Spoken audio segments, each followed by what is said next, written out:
There are many more others, but it would take too long to dwell on all of them. Now, if anybody has some questions, I'll be happy to answer. Where were you born? Where in Poland were you born? Sosnowiec. That's the southern part by the German-Czechoslovakian border, close to Krakow. Did you find your family? How many people could you find of your family alive? When I came back to my town, it was a city, not a town, I didn't find a single one. We are 39 members in our city in Krakow. A year later, one brother came back from Russia. So we two brothers survived from 39 people. Uncles, cousins, grandparents and others. Died? Two, that's all. Nobody else survived. And you went together to Israel? You and your brother went together to Israel? My brother went to Israel later. But, yeah. After he retired here in New York, he went to Israel. But he's departed already. So I understand for 1 year then you stayed in the town that you had come from. Is that when you returned from the camp, you stayed in the town there? How was your life, in brief, but what was it like for you in that year after you returned? You mean in our town, right? When you came back. First I wanted to visit our place, our apartment where we lived. And the caretaker, when he recognized me, he saw me, he said, Dolek, David is important, Dolek, you're still alive? I believe I didn't understand what he meant, because they expect us to all to be gone already and take over all the, buildings and apartments and everything. I made believe I don't understand what he meant, so I asked him, I would like to go up and see the apartment where you grow up, Oh, he said, don't you dare. The Boy Scouts there, they're going to kill you. And this is a Gentile fellow who my father helped him constantly.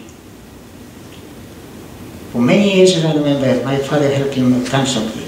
That was the feeling against us Jewish people. And I worked a short time as a watchmaker, got a job by my father's friend who survived. Then I joined a organization, Jewish organization, preparing to be a pioneer, a Halutz in Israel. And then we went to Germany. From Germany I immigrated to Israel. And from Israel I landed here. A wandering Jew.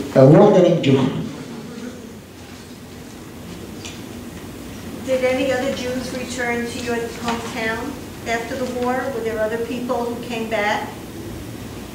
Well, when I came back to my town, I found only few people, very few. But with the time, the population there in our town was 120 people. There was 28,000 Jewish people. Out of the Jewish people, survived something like 5%. That's how it happened. That's how it happened all over. So I know quite a few people who survived, but very few. Yeah. After you left, when you immigrated, about how old were you at that point, and what did you do, leaving all that behind you? So what did you do as a profession, a livelihood, after you left? Left Poland? Yes. Germany? Yes. After you left Poland and Germany. After I came to see, my father was one of the best jewelers to the jewelry store, jewelry manufacturing, and I learned quite a bit, you know. And when I came to Israel, I worked as a jeweler, and I worked other things too, because there wasn't enough. People didn't have too much money then for luxuries. So I worked in truck business and other things, you know. That's how we survived. The young lady goes before you, don't mind. Now that you're older,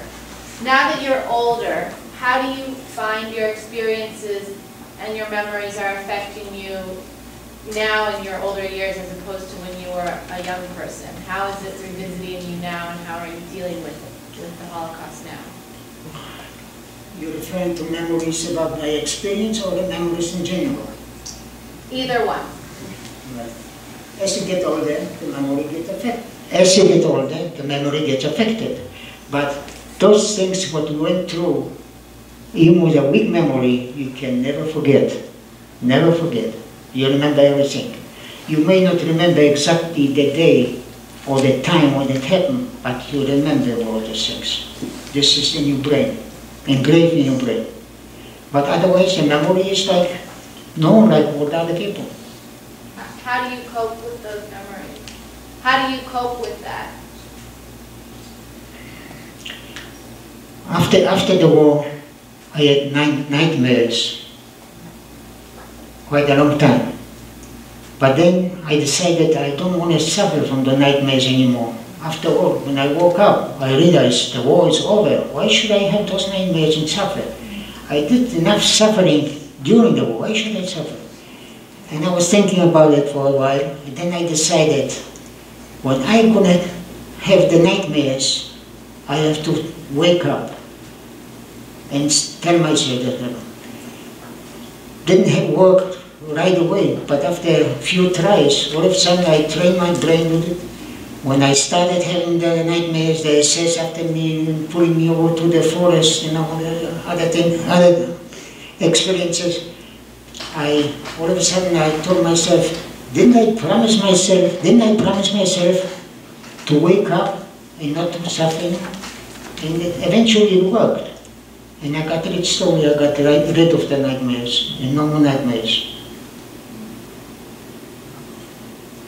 One hears that the Holocaust victims are very reluctant to speak about their experiences, especially to their children. Did you ever go through a period where you would not want to talk about it at all? You see, old age affected my memory a little and also my ears. Let me repeat my question. Was there ever a period in your life where you completely tried to get it out of your head and did not want to talk about your experience, and then later on came back and began speaking about it? No. Especially to your children, or? No, I wouldn't like to get rid of all those memories, because we need those memories to repeat them constantly, to tell our family, to tell people, to inoculate the people of the world about the hate what's growing in each place, if you give them a chance. Therefore, we have to remind people about our sufferings. Till 4 years ago, I didn't intend to talk about it, and I didn't want to forget it, but we can't forget it, but I didn't intend to talk about it. Then all of a sudden, my grandson got hold of me, and he said, "Grandpa," it was on a wedding. I hope I don't go talk too much. That was at a wedding 4 years ago. It was after 12 o'clock at night. He said, "Grandma, let's go out for a little outside." So I said, the wedding is in full swing. Why you want to go out? Let's go out for fresh air. So I said, fresh air later, you're going to have enough. So let's go out. I want to talk to you. So what's so important? Can we? Come, Grandpa, let's go. All right, I went out with him. Walking after 2-3 minutes, he doesn't say anything. So I said, "For this you call me out?" "No, Grandpa." something more important. The family, me and the family, want you should sit down and write your experiences. We want to know what happened. And he said to me, after all, we're not getting younger. We're not getting younger. He didn't say you're not getting younger. He said we're not getting younger. A polite way of approaching me, you know. So I said, Shlomo, that's his name, Shlomo, you're asking too much. What we went through, we don't like to relive again. It's not pleasant. It's not easy. You're asking too much. I wish I could do it, but again, it's impossible. No, ask me something else. So I said, no, Grandpa, we have to do it. So I said, he was after me for a long time, maybe 10, 15 minutes, till finally I said, you know, Shlomo, I'm going to sleep on it. When I got home, after thinking it for a day or two, I said, if a young fellow like this, 17 years old, comes in the name of the family, all of them want to know, it's time to open up, and tell the story, how it happened. And I wrote down, that was 4 years ago, I wrote down the memorial, what you have there.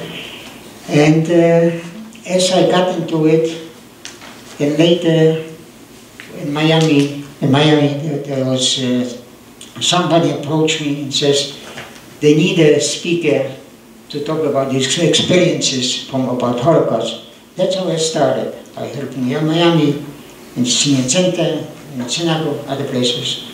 And I am happy that I can do it and remember it, because this way shows the people of the world how to try to avoid the repetition by us and the repetition other places, like Rwanda and other places. It's all over. There are plenty dark places around the world. All right?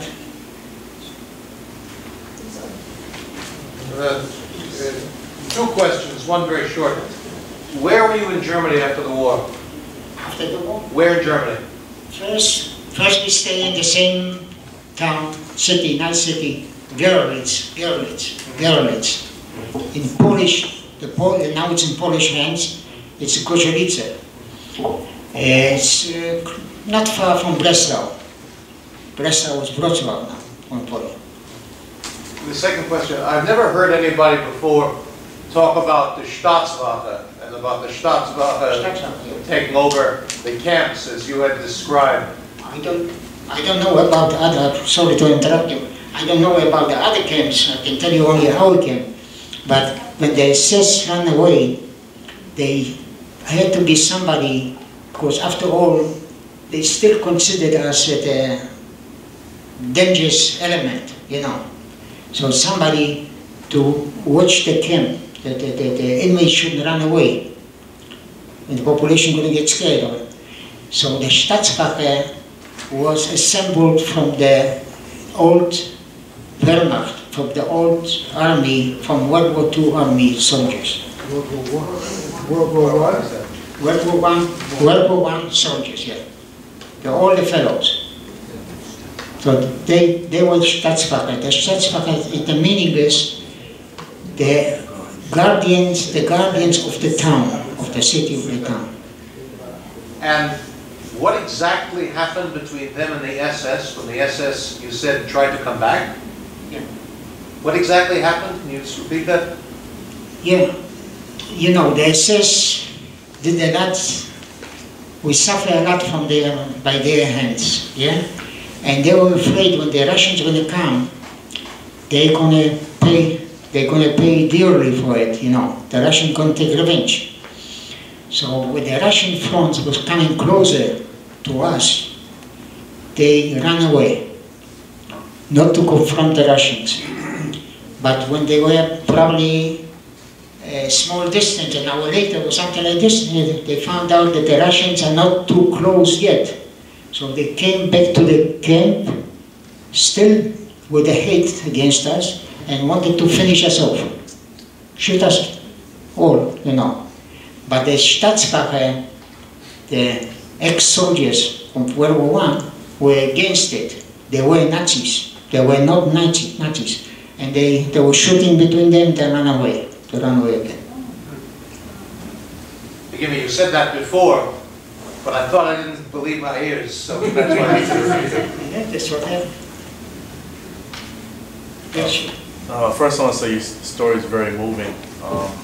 You know, I'm sitting here, and the way you said and the way you spoke is very, you know, you have a clear vision. I guess back to what he was saying, was there a lot of infighting between the Staatsbürger and the SS? Did you see a lot of fighting while you were there at the camps between them, or was there just one time? I didn't see anything, because the small barrack, what was the revier, what they call it, was on the side. Okay. The camp wasn't too big, but still it was closed. The door, we didn't have no windows, and the door was closed, locked, and we didn't hear. Maybe others heard. Okay. But we were on the side. We are on the side of the camp, so we didn't hear. Should we move on to the next part? Is that second more questions from back there? I don't know, I only hear from so far. Speak up. How was it like getting to Israel in the 1940s after the war? Because I know the British issued the white papers and immigration wasn't really allowed. Going to Palestine. Can you talk about getting into Israel? I get that translating. How was it to get into Israel during the 40s? Did you have any difficulties immigrating to Israel? Immigrating to Israel? Getting in. Who accepted you in and how did you get in? No. When I went to Israel, was already the state was established. So I came there a legal way. I came there in the beginning, April 49. It was already a year after establishing the country. So I didn't have no difficulty to get there. I didn't need more difficulties. Where did you live in Israel? Where did you live in Israel? I lived in Tel Aviv, but I know most of the country because I was traveling all over.